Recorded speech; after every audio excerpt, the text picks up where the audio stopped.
Why, hello again. It's me, Buddy, KF7IWA. Um, the last live stream didn't go quite that great, but anyhow, what I'm going to do is here, I'm going to go over some things that I got here in the shack and I thought were pretty interesting.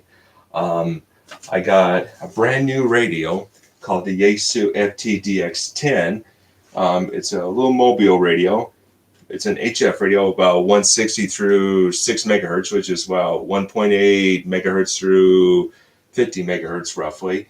And it works pretty well. I'm starting to love it. I'm starting to learn how to use it. And then I still got my Yaesu FT3000. It's the same thing as this. It's a one, uh, 160 meters through 6 meters. And it's a 1.8 megahertz through 50 megahertz. And then I got my Yaesu FT950 I brought back out. I had it in a box for a while because I didn't want to use it. It was kind of collecting dust and I just wanted to store it for a while. But then I thought, what the heck, I'll just bring it back out.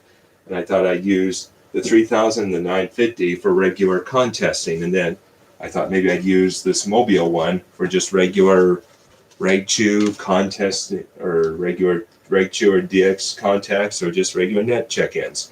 And then off to my side here is a geochron clock I bought a while back. What it does is it shows the whole world, the entire world on one whole big TV here. And right here, it's dark over in the side of Italy and all the Europe parts right here. And then over here in Asia, it's daylight right now. It's 1 o'clock in the morning right now in Japan. And then our time, it's 9:09, and it's getting dark just about right now. And this is called the gray line, where we hams love to transmit, because the way this works is when you're talking on the radio, ham radios love this line right here. They love it because what happens is when they start to talk on the radio, the signal can go from here to here, and it has a way of traveling when the conditions are just right. It has a way of going from here to here, wherever this gray line, it's called the gray line, wherever that gray line goes, you can go from here to here or back and forth, vice versa. Anyway, I love that clock. It's an amazing clock, and it tells UTC time coordinated universal time is what it stands for. And then, let's see, I also got 2 new speakers for my 3000 and my 950. They're called the Yaesu FT2000. They're really, really, really good. Really super good. And they cut the noise level out quite a bit, actually, when I'm brake chewing or contesting or talking to people. And I still got my Yaesu MD desktop microphone. This is a pretty nice microphone. I love it. And then I got some awards here. These are mostly QRZ awards that I won over the past years.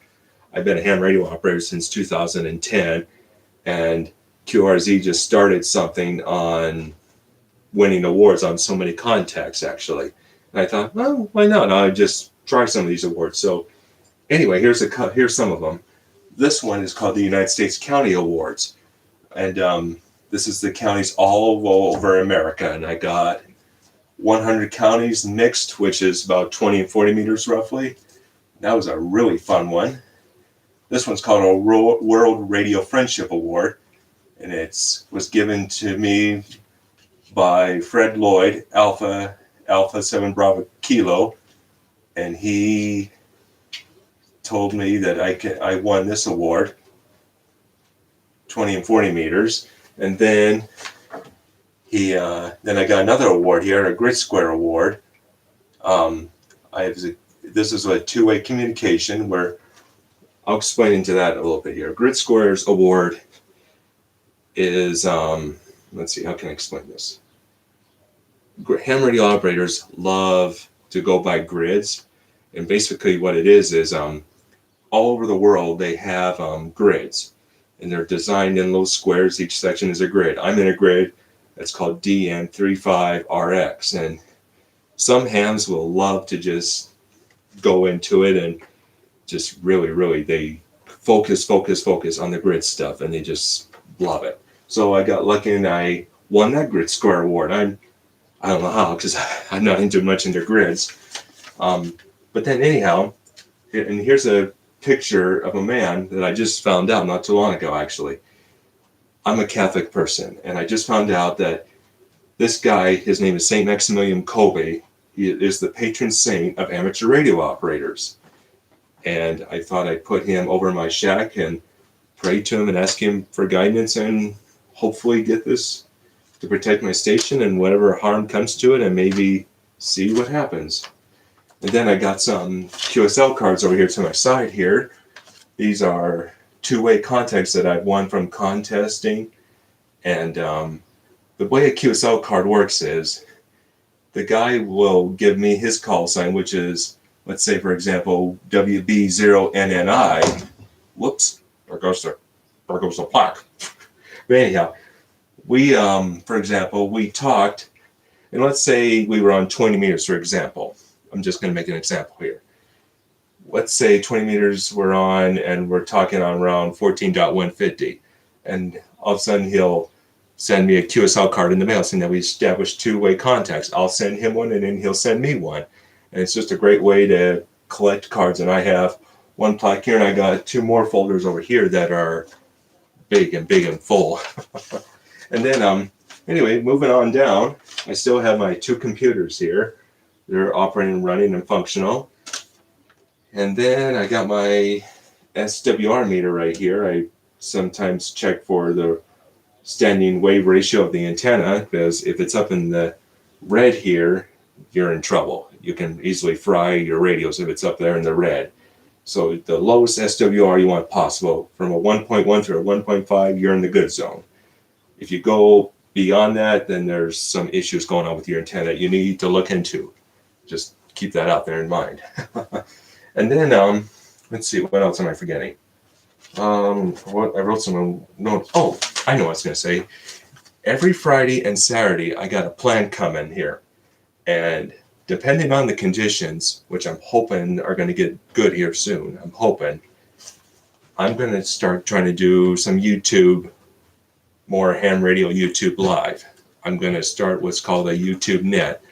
And that'll be something to look forward to. If any of you out there want to contact me on the ham radio, I'll be on 20 and 40 meters all the time on Fridays or Saturdays, depending on if the conditions are good, of course. And I was thinking about 7 o'clock at night or 8 o'clock at night would probably be a good time to do it, if the conditions are good, of course. Well, wait, I just said that, didn't I? But anyway, there's not much going on tonight. Just thought I'd do a quick live introduction, and I'm not too good at these introductions. I try the best I can. I'm pretty good. I guess everything's going pretty good so far, and not much. That's pretty much all that's changed in the shack here. Everything's pretty much the same. And there's me on the computer right here in my Ford F-250 truck. I was driving through the mountains here in Butte, Montana. And I thought I'd stop by on one of the back roads and take a picture. You can look me up on qrz.com. Just type in KF7IWA, and there I am, if you're interested.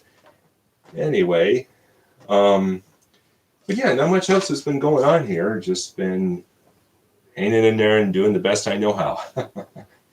Other than that, I'm going to call it good here, and I'm going to say 73s, and I'll catch you on the airwaves, and hopefully we can talk to one another some of these days.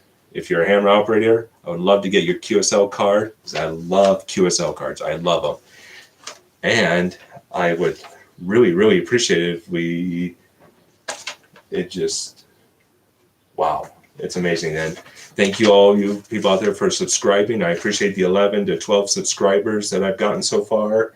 And whoever else out there wants to subscribe, I thank you so much. And this hobby is definitely one of a kind. It's amazing how you can talk to people all over the world on this hobby. It's just truly incredible, and it's amazing. It's truly, truly amazing, and I love it. It's not something I want to give up. I've been a ham radio operator since 2010, and it's been a long, long time, and it's amazing. And I'm going to start getting into contesting again. I'm going to start checking into more nets. I'm going to get into some more talking on the radio. and I'm going to do some DX contacts. Now, what a DX contact is, for those of you out there who don't know, let me give you an example. Okay, let's go back to the geochron for a second. Okay, so I'm right here in the United States, and let's say I hear a contact over in Japan, China, Asia, or Australia, for example. Those are called DX contacts. They're called DX. And so what they want to do is they're usually trying to get the United States on their end for awards or for certain reasons or reg chewing. excuse me. And then an American person will say, let's say his call sign is, let's see if I can point one out here. Because here's an example. VE3CER. That's another example of a DX. Canada. If somebody from Canada wanted to call America, that's called DXing. And I'll say my call sign, which is KF7IWA, then I'll get him, then he'll get my call sign into his log, and then we'll exchange QSL cards, and it's a fun way to go from there. It's pretty neat, actually, really neat. And I got some fascinating QSL cards I'll show you real quick. I'll show you some right now. Okay. Here's one from Kilo Echo 7 off of Uniform Bravo. He's in Washington County, Oregon. And then there's one from, what is that one? Litchfield County from, you can't even see what that says. Massachusetts, okay. Yeah, you can't, this was a contest card I got. And then here's my card that I give them. This is mine.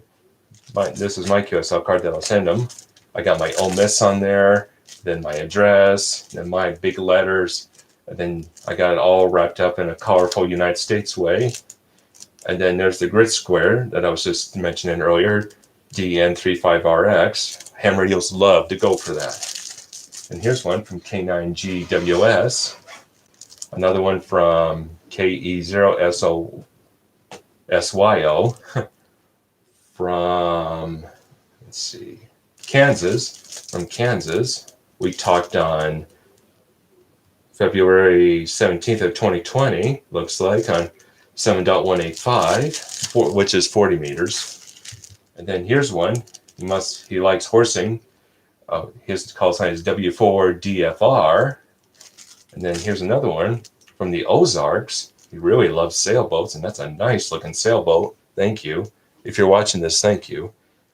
And then looks like we talked on the, let's see, February 2nd. No, wait a minute. February 24, 20 of last year on 14.296, which is the 20 meter band. The 20 meter band ranges from 1400 megahertz all the way up to 14.350 megahertz. And then here's another one, another amateur radio station. His call sign is W0TTS. Some people like to decorate up the zero by putting a slash through it and all this and that. It looks like we talked on 14.9296 as well. And then here's another one from Wisconsin, WA9DIY. And then a whole bunch of others here that I got. There's one. There's another one from Nevada. And then here's another one. Nice looking doe there, or buck. Yeah, buck. And then here's one from Oklahoma. Wow. I don't know if I would, but wow. And then anyway, another one from Washington, Belgium. Now there's what a foreign call sign looks like. And sometimes they can get awful, awful long. Like they can even go longer than that at times. And they're very hard to hear. They can be very difficult because they got some of them have a very, very foreign accent. And it's not their fault. It's okay. And I mean, you just got to really have good ears to listen to them. And then here's another one from the Ozarks. And I don't remember exactly what happened with this, but these, looks like they're all, I think this was a special events station. Yeah, it looks like a special events station. Their call sign is CR2X.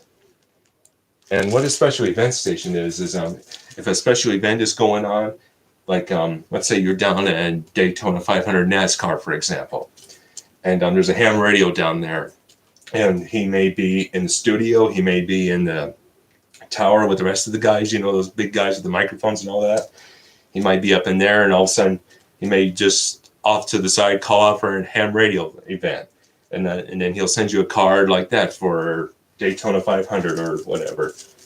And then here's another one from National Parks and Recreation Areas. His call sign is W3VIP. And here's another DX contact. This is a vintage amateur radio operator. This is what he looked like in 1961, and then 2011, and then in 1971, 1981. Looks like he's got a whole bunch of awards there in wood plaques. And then looks like him and his wife and his family there. But anyhow, these are more QSL cards I got, and I got another folder over here off to my side, and I just don't have the room to put them all. But anyway, I appreciate you watching my YouTube channel. I'm not going to keep it for very long because I am falling asleep a little bit. But anyway, I'll see you later, and hope to catch you on the airwaves someday. And I'll see you next time. And 73.